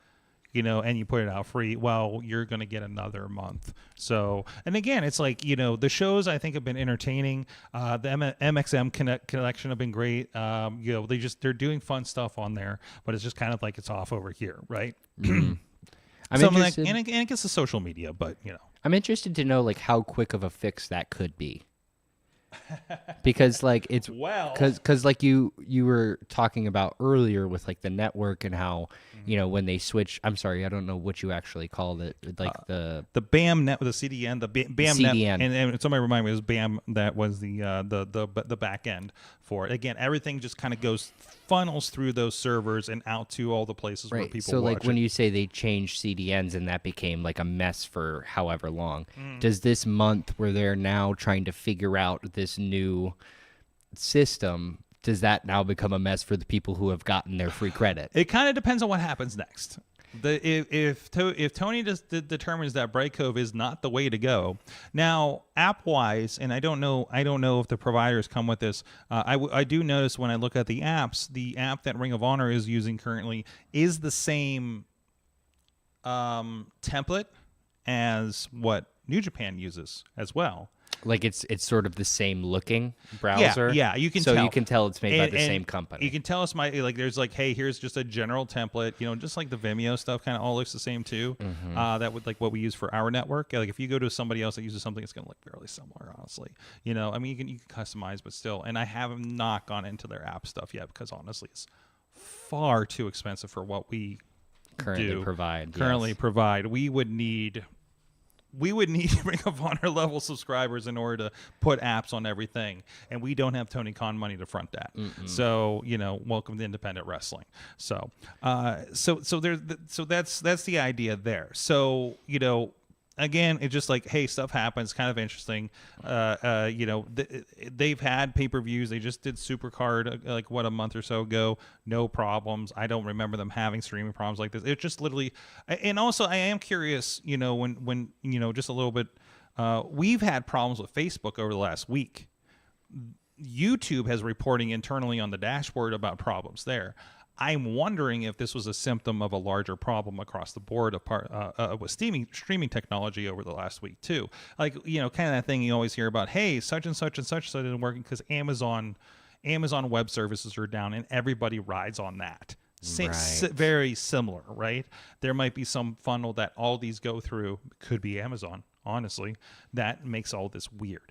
We had instances where our Facebook during our Awesome Cast before this, and then actually a client podcast on Wednesday night, both cut off like half an hour into it. each different, and everything's going fine on every other end. It's something in Facebook. So I think they ran into something like that. As far as a fix, when the show's going out, it's hard to fix it. Again, I don't know on the server side, but if like somebody tells me it's going here but not here, it's like I know on my end I can't fix something or try to do something without literally shutting the show down for everybody in order to fix the problem for some. So then it becomes like unfortunately, there's nothing I can do about it. Yeah. Or there's also the issue that I've had where we are starting the show and we're doing the most difficult part of a live show. And somebody gets in my ear and says, so-and-so says the stream's not working. And I freak out and fuck up the beginning of the show to find out, oh, it's that person. To which I say, never tell me that one person's having problem with the stream. Let me know when 3 people have problems with the stream. Because one person could be the problem for themselves. There's 3 people. But when 3 people tell me there's a problem, there's a problem. You know what I mean? Like, or they're just 3 idiots that don't know how a smart TV works. I don't know, So, like, that's, on the indie level, that's kind of my mark there. So, somebody comes to me Saturday night and says, like, hey, so-and-so can't play it on our TV. I'm just like, tell me when 3 people have the same problem on different devices. You know what I mean? Because I don't know how a Samsung TV works. Exactly. I've been on one of those where it's like everything doesn't work. You know what I mean? Especially at Airbnbs. So. Oh, yeah. No, there's been times where I've been at home and it's like, oh, YouTube's not working. Oh, it must be a problem with YouTube. I wait 20 minutes. Oh, YouTube's not working. YouTube's not working. I moved from, I was watching Collision on my computer, went to the Fire TV we have in the back here to watch pay-per-views, and just like, I'm going to sit down, work on my show notes, and watch the rest of Collision. Whole thing was messed up. Like, started the show over. I got a clip 10 seconds at a time to get to my hour and a half into the show. I was just complete trash on the Fire Stick for HBO. Didn't save anything. Got partway in, tried resetting to see if it would bring in what I was doing on my phone for where I stopped. Started me all over again after I was a half hour in again on that device. It's just complete. Sometimes that app, sometimes people are like, this service sucks, it never works. Sometimes it's just that app on that device you have 100%. Is just a terrible app. And also the point I was trying to get to was it's a lot of the times it's just user error, because I mean there's been tons of times where I've been at home where it's just like, because I don't have a TV remote anymore. I just use my phone for the Roku TV. Yeah, same thing happened to my Google TV when I went to the workout room. So, but a lot of the times, like, I use the same apps on my Xbox as I do my smart TV. Sure. So like I'll go to use YouTube on my Xbox, and then I'll try and use the TV remote app on my phone to try and control it. And I'm like, something's wrong with the TV remote app. I'll restart it. Nothing will happen. And then I'm like, oh shit, I'm on my Xbox. So it's amazing how stupid stuff like that is. And then they immediately report it as, oh, the service is down. That's not to say that this happened here, but a lot of the times it is user error, or it's one person's error in a huge line. It's like every time I have to go in for tech support and give a call to like Verizon or something like that, there was always like a release I could tell on the other side of the phone when I explained things to a point where it's like, no, I'm not an idiot. That just doesn't know how this works. I've tried X, Y, and Z, so I know I've skipped about 3 steps on your side. And that's why every IT starts with, did you turn it off and back on it? Buddy, let me tell you. So my dad lives in an apartment now, and it's an older apartment. The only thing that he has access to, the phone line is painted over. Jeez. Yeah, so the only thing that he has access to in the apartment is coax. Okay. So it's stuck with cable. Get on the phone with AT&T. I'm trying to get him cable internet, meaning internet that runs through a coax cable. 3 people I get on the phone, they keep sending the wrong. What happened to the days where? Man, you sound like old man Mikey now. Yeah, old man Mike, Unc Mike. Unc Mike has arrived in the chat. That's what Sammy and Leo call me, Unc Mikey. Oh, yeah. But I remember days when it's like, an old person would order equipment to their house, and without hesitation, the person on the line would go, would you like somebody to come in and install that for you? A person with a full SUV full of equipment to fix this stuff. And now the only thing that they're willing to do... And they have cones. They have cones, too. ...is the only thing that they're willing to do now is get on the phone with you in front of a script and ask you the same troubleshooting steps over and over again, when all I want to do is get to the sales department so that I can get him coax cable. And it's just so frustrating to talk to any sort of technical support, because unfortunately it feels like they're not allowed to do their jobs. They're just they're being recorded on the other side, and they're being taught to follow the troubleshooting script and all that, and you're never getting any real help. It sucks. You talking again? I was able to have someone come and set up my Wi-Fi for the Interesting. new house and try to set up the TV. And he even told me that, like, oh, well, this setup isn't going to be what you need it for. You need a Wi-Fi extender, and we don't have anything like that in the truck. I'm like, what the fuck good are you then? Yeah. Well, there's also, I mean, like, at least you had somebody to come out and tell you that. Yeah. It's like, if you try and call somebody nowadays, they'll be like, well, did you turn it on? Yep. Did you try resetting it? And you're like, I don't have the right equipment. And they're like, okay, let's try unplugging it and plugging it back in. And you're like, I don't have the right equipment. And they're like, is the light blinking? I love when they tell you, like, why do you still have this modem? I'm like, why would I have known to upgrade it? Like when stuff starts working. My favorite was I upgraded my Fios to like 300 megs at home, and they're like, well, you guys take somebody out and make sure you have the right equipment. I'm like, okay. And they showed up and they're like, yeah, you got the box. I don't understand why I'm here. I'm like, I don't know, man. Like, Also, my Wi-Fi router is not VPN enabled, and it makes me very upset. VPN enabled? So, like, you know how you can set up VPNs through your home internet so that you can, any device you have on that home internet, it's protected. Yeah. I tried to do that on my Verizon Fios router. Yeah, usually they sell that as a service. Right. Yeah. That makes sense. That's it. Anyways, the heated seats in the car problem. Anyways, so, but very, like you were talking about that, I did sales, phone sales, which I was terrible at, so I went into verification for a year.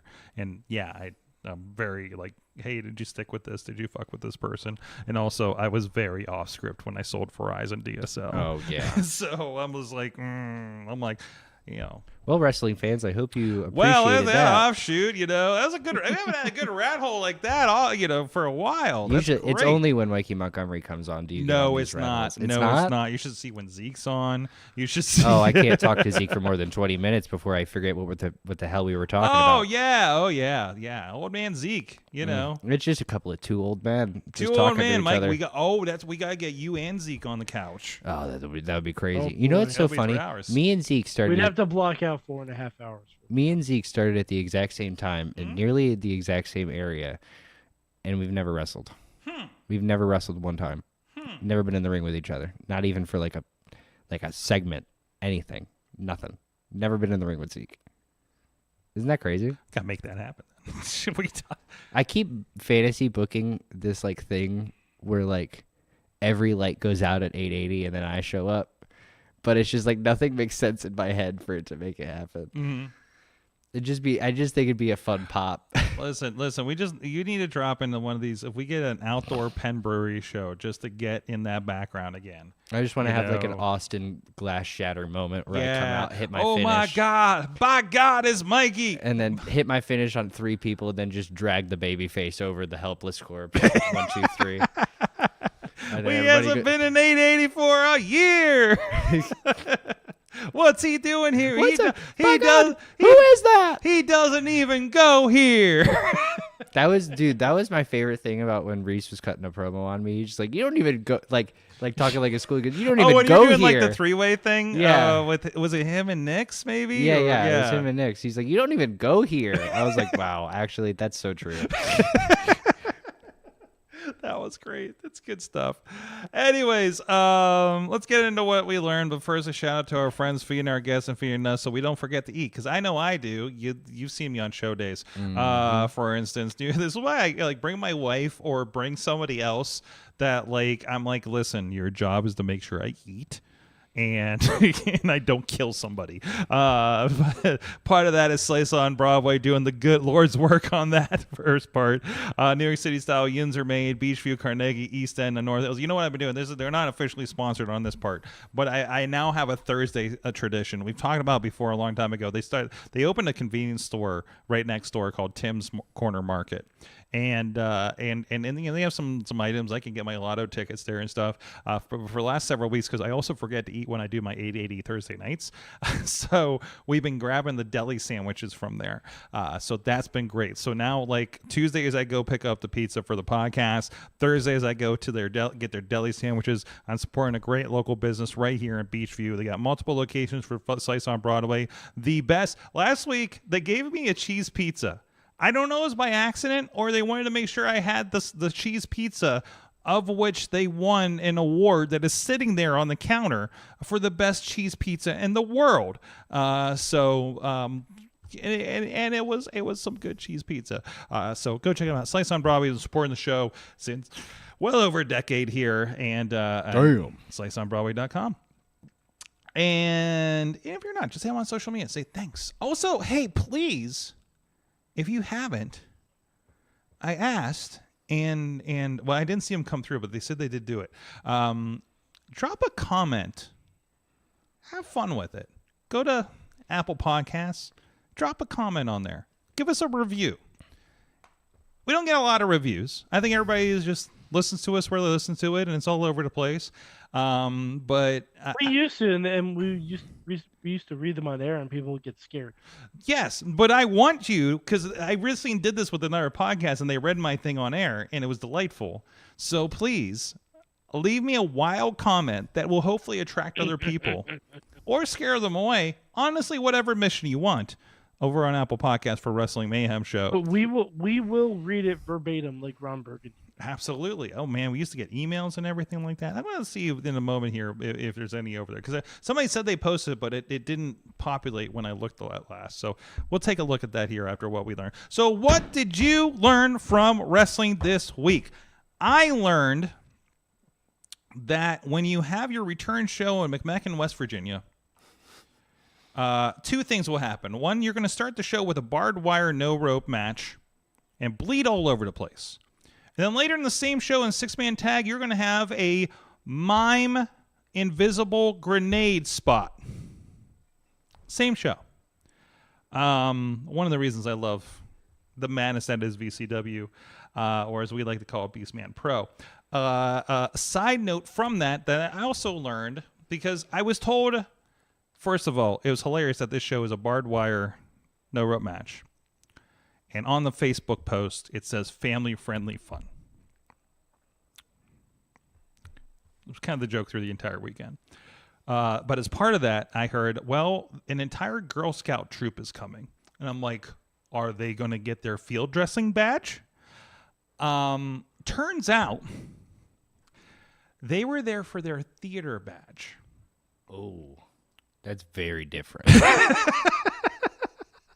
So they came to VCW, who opened with the bloodiest match I've probably seen since the dog collar ones in New Kent. If you had to give an age range for these girls, God, I'm not good at this. you shouldn't be. They were definitely at least pre-teen, if not a little younger. God, they must have been traumatized.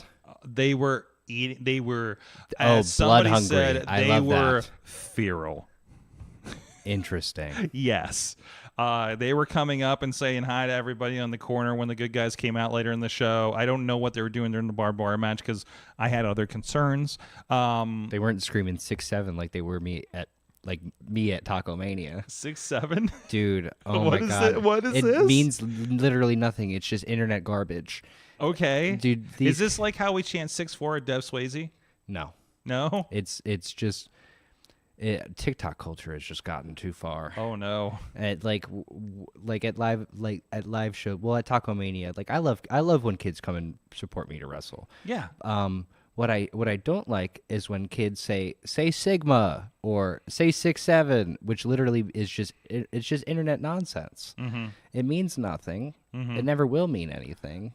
and people just say it on the internet for fun. You just learned you're too old for this shit. I'm too old for All this right. shit. Well, I have a second one. Okay.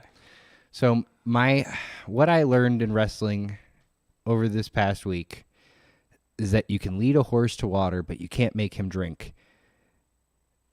For example, you can wrap Jey Uso up in as much layers of tape as you possibly can. You can't make him sell his ribs. You can't. You just can't. Thank you, because I kept halfway through that match, I was like, isn't he injured? Well, like, I'm watching him. I'm like, okay, here's a spot where he hits himself in the corner, and there's a broken rib, and here's a spear, there's another broken rib, and here's a splash, all your ribs are broken. You have no ribs left, you should be dead. Lol, all broken ribs. Yeah. Yeah. So, yeah, you can lead a horse to water, but you can't make him drink. Before I forget again, but I did have something that was submitted here. Dave Ponder did make this for you. What is that? Oh, I love that. Big match, Mikey. I love that. And that's you with your when you won the championship. So there you go. That's a model for your T-shirt, right? Oh yeah, I think it's gonna be more block lettery. I think no pictures, maybe just big match, Mikey. That'll be fun. I like it. From the chat real quick, let's get through these guys and again, so I don't forget them. From T-Pop, he says he learned that Paul Heyman struggling to untangle shoes on the outside of the ring for 5 minutes in the middle of a match is incredibly funny to me. Also, I learned that this Saturday we're going to have an incredible time at Enjoy Wrestling, watching Mikey successfully retain his championship in an amazing tournament on his birthday, by the way. Thank you for doing my promotion for me. I appreciate that. There you go. Now we can have a clean out. Dave Ponder says, Sorg, you've seen families in West Virginia. It's safe for them. Yeah, the barbed wire. Zeke Mercer says, say Sigma. No. Okay. Wait, you're watching? Go to bed. What, Zeke? Yeah, you're old. Go to bed. You grizzled veterans. Go to bed. No. All right, this needs to happen. The Mikey Zeke show. Somebody book it, please. Anyways, where am I at? Mike, did you learn anything? You need to learn something. Where do we start? Oh boy. I learned that wives be crazy, man. Oh yeah. Yours or others? No, not mine. No, mine is a saint. Oh, I know where he's going with this. That was a weird way to start, but I know where he's going with this. I think I do too, yeah. Becky Lynch. Oh, okay, different. Oh, what are you thinking? I thought we were still talking about the Stephanie thing. Oh, no, I mean that's another way to go too. But Becky Lynch just showing up in the black hoodie and blaming CM Punk for early women's revolution matches not getting proper airtime. You know, it's so funny. Not something I have on my bingo card. You know, it's so funny. But it's the same angle that everybody takes when they go up against Punk, but they're so not wrong. It's just, it's so like, it's such like a, well, yeah, that happened to everybody. Yeah, like, yeah. But she's targeted. But it kind of hits different when Becky's talking about it. Yeah, because it's not it's not a person in the same division as him. Because it's like when, like, because I remember those matches when the crowd was checked out. The CM Punk chant essentially replaced the boring chant. Yeah. Yeah. You had to make you had to work harder to make him forget about CM Punk, and they weren't doing it. Yeah. At that point. No. I don't know if. Well, I mean, and also, go ahead. It's funny because it's not even against Punk. Like, it's not his fault. No. It's more on the fans than anything else. But Sure. like, if you spin it where it is Punk's fault, then it becomes kind of an interesting wrinkle. Like it's almost literally the same exact argument Seth Rollins had, but which would make sense that they share the same perspective because they are married.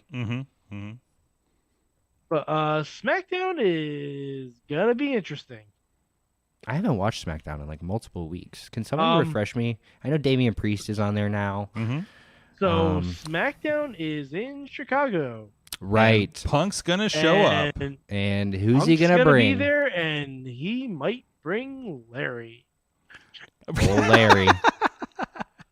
You ugly dog. There are definitely some of the posts going by. I just saw a picture that says AJ Lee returns set. I was like, okay. I mean, whether that's true or not, who knows? sorry, But hold on, Ringsider hold on. News Network. yes, if yes. it's not, this is the biggest fuck you to the fans ever. Mm. No, I'm sorry. It's like I've told you about like raising your expectations beyond reality, Mike, and, Right. and not being over. I don't care one way. I mean, or the this other. is clearly Like- where they're going for sure. Yeah, But Yeah. like, I don't know, wives, and it's clear. for sure. The only other person that I could have foreseen it being was Rhea, because I don't know what she's doing currently. Waiting Well, to figure she's out who not the new doing champion anything is to currently. face. Right, Well, because she's caught in that. The Like, other thing you could do is have it be Crazy Bailey. yeah, I'm interested where they go with that too. And then I also kind of like the triangle thing between like, the what are they? The Kyoto Warriors, Kabuki. the Kabuki The Warriors, Kabuki and Warriors, yeah. I forget her name. Io Io Sky. Sky. Sorry, I get Yeah, I get her and her indie name mixed up. Mm-hmm. But yeah, the thing with Io Sky and like all the other women in the division, where it's like Asuka's just like, why are you getting close to all these girls? Mm-hmm. I think that's a fun dynamic. And then Kyrie's stuck in the middle of it. She's just like trying to say something but can't. I like that. Yeah, I heard I heard on a different podcast. It's like a weird soap opera where Kyrie's like, and just doesn't know how to react. Oh, it's for sure. Well, I mean, just on the recent Raw, they had that thing where it's like Kyrie went to speak up, and then Asuka was like, "Come here," and then she Yeah. was like, "Sorry, I gotta go." I think they did it like twice too, because they also confronted Rhea later in the show. So Oh, okay. I Yeah. didn't see that part. I was grilling. yeah, you were grilling. Oh, it Yeah. was Labor Day, so yeah, and the show was at like 2:00 or something. I was having a really that's true. good. I was having a really good time grilling over Yeah. this past weekend. I was I was catching marshmallows on fire myself. I love catching marshmallows Yeah, on fire. yeah. Dude, that's my favorite part of the marshmallows. It's When been- you burn it too much. It's been so long, and I was like, I forgot how flammable they were. Oh, dude, it's because it's just It's sugar. all sugar. Just yeah, It I comes just real quick. I just forgot we didn't grill it. We didn't do fire this summer. So And my fire pit's overgrown right now, and it's too close to a bunch of bushes. My mom's got a good fire pit up And the there. last time I lit a fire like 2 weeks ago after I cleaned up back there, and my neighbors came out and they were just looking at me over the fence, and I was like, all right, this might be the last time I do this. Yeah, I don't think I'm allowed to in the city. So, by the way, I love that. I just like, peeking through some of the streams here, and I saw over on YouTube that Swemba popped in and says, "I come in here and we're talking about VPNs." So, yeah, old punk Also, would. I did learn one other thing. Yes. I learned that Netflix is scared of Monday Night Football because, at least from what I heard, the next 3 Raws are going on an hour early. to That's kinda helpful. counteract Monday Night Football. Yeah. Wait. So they're going on early because they're foreign, or no? I guess they're back. No, So- they're domestic, Yeah, but they're going on. They're going on at 7. because Netflix, you can do whatever the fuck you want, right? So But they still hit that 2:30 mark every single week. they were 2:45 this week, but also I Were they? also wonder. I think if all the maybe chanting this has pushed to them. do with like. I also wonder if maybe this has to do with like, maybe the contract for main event is up, so they don't have to film stuff. And maybe this is me going off on a tangent, and you can end it. You can also end it pre me doing this discussion. But I'm kind of tired of the 20 minutes every show where you have, the person who's going to come out and talk. They sit and they wait for their chant to die down for 5 minutes, and then they talk for another 2, and then they chant for another 5. I just want whatever happened to an opening match on a wrestling show. Wait. Have you watched Raw in the last couple of decades? No, I know, but I would like to see some action at the start of my show. Maybe Yeah. do opening match, 15-minute segment, another opening match, just something to kick off the energy, because it's just like I'm watching the crowd get hyped for this 20-minute segment, and then the next match that happens, it's like crickets. Yeah, because they all yeeted themselves to death, and Exactly. now they don't care about this Yeah, awesome but I tag mean- match. They're also half the crowd is probably just there to get themselves over at a certain point. Oh, I wouldn't say what's the- it's that far. I honestly think they want to. because the wrestlers are there, they're letting it go. So it's like, oh no, I'm adding to the product. And also again, I go to my last couple experiences, at like here in Pittsburgh and at SummerSlam, and realizing how many of the people, like I remember the person, like when we got into like the second taping for SmackDown, or what was Raw and SmackDown, right? They were like, like the person like woke up and like started asking questions about wrestling, as if they were not here for the first half. Like it's such a, even with this cost, it's such a casual fan base, and they catch on to things because there's enough people to bring those chants over, and then everybody can jump into it because they're all at least sports fans, right? So like, I think that is another thing we do forget, despite the cost and everything, is still very casual versus an AEW is very, I'm here for fucking wrestling, let's go. Maybe, and it's also maybe kind of indie wrestling has jaded me in a sense where it's like, because people who go to indie events like a lot, I mean, they see wrestling almost every week. But a person who's going to a WWE event, they're so excited. They want to have the full experience. Especially the kids, man. For sure. They all want to chant. They all want to be a part of the product because it's their one thing that they've been obsessing over for weeks because it costs so much money. Because it's Disneyland now. Exactly. Which goes back to our earlier discussion about how we're pricing out people. I mean, it's almost creating this price point where it's like, if you're spending that much money, you have to be. It has to be the most pumped you've ever been in your life. You almost have to psych yourself up for that moment when you step into the arena because it's such a pocket digger. And that's kind of like when we, like, this is our vacation when we go to like a SummerSlam. It's like, we're going to go buy the t-shirt. We're going to go spend like just freewheel it on the food. We know that the hopefully the arena has some good stuff, kind of thing, and just kind of go for it, and I'm not gonna go in there where like you're just hemming and hawing over the price of everything. You're just like, this is how it is, this is what I'm getting into, I'm buying the lightning pass, and we're gonna just have a good time and not give a fuck. Because we're on fucking vacation. Exactly. I feel the same way when I go to a movie. It's so funny. I don't think I've ever left a movie feeling like, that was kind of a shit movie.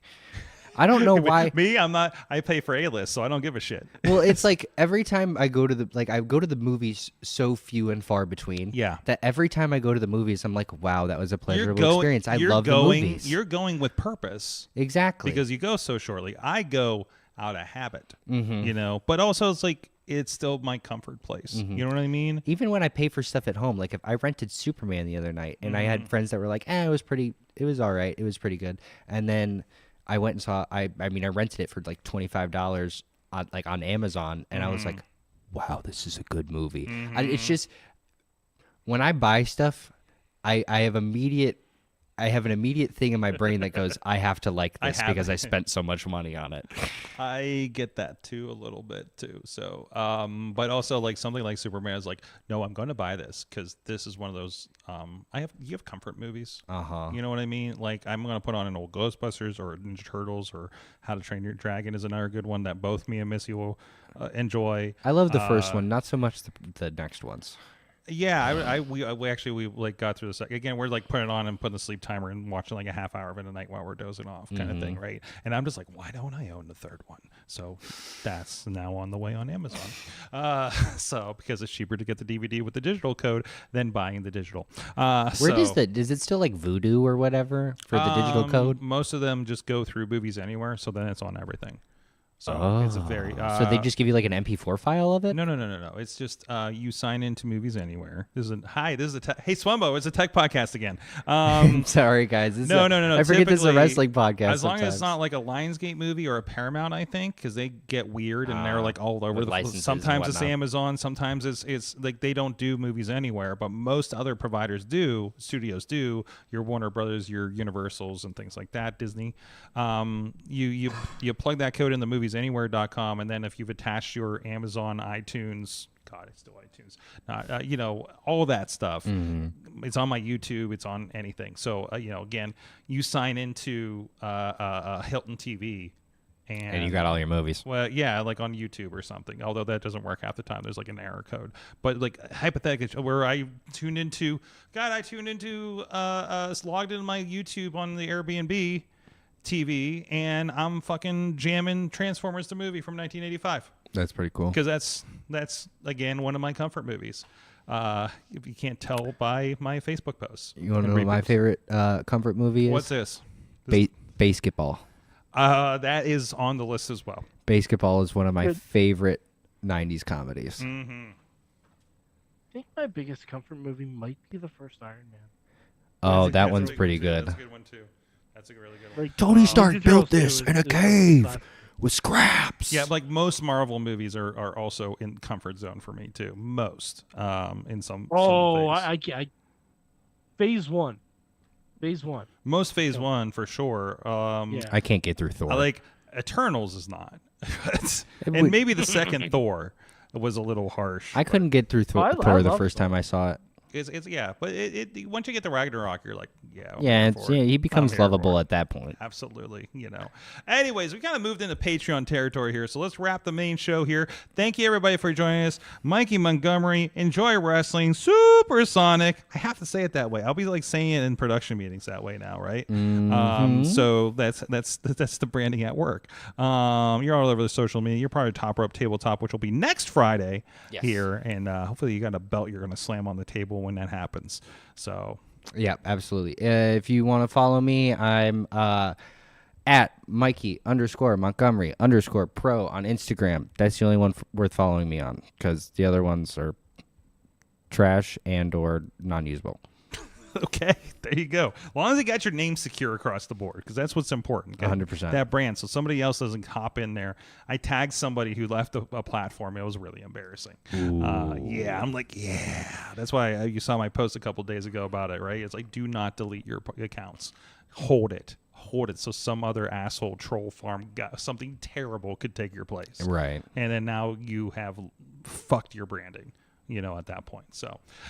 Anyways, guys, thank you so much. And also, I want to give a shout out because I realize I have not mentioned, go check out Big League Wrestling if you're in the Erie area. We're taping it. Won't be live up there. They got a tremendous show going on. It's always crazy. They always have a lot of people up there, and we'll have cameras up there for IndieWrestling.us for VOD and digital and all that kind of stuff, too. So go check that out and check out the shows. The VCW show from this past weekend, 880 Wrestling up in Cleveland at Great Lakes Brewing is free over on the YouTube, and so much more coming up. There is what do you call it? The commentary track to the Reese Hayes, Amateur Wrestler Reese Hayes and Gavel David Lawless Iron Man match on the year anniversary just dropped last Friday. You can go check that out. I know T-Pop did, and and enjoy that as well. It was a good time filming that with those guys a few months ago, and glad everybody gets to check it out there. A lot of great wrestling on there for free and otherwise across it. Please support us at IndieWrestling.us on the Patreon and everywhere around, and all of our friends too, including Enjoy Wrestling. We'll see you guys next time. Mayhem out. Just wait, just wait, just wait, just wait. Wait for the perfect time, then attack. Don't give up what you want, take it back. Wait for the perfect time, then attack. Do what you This show is a member of the Sorgatron Media Podcast Network. Find out more at Sorgatron Media.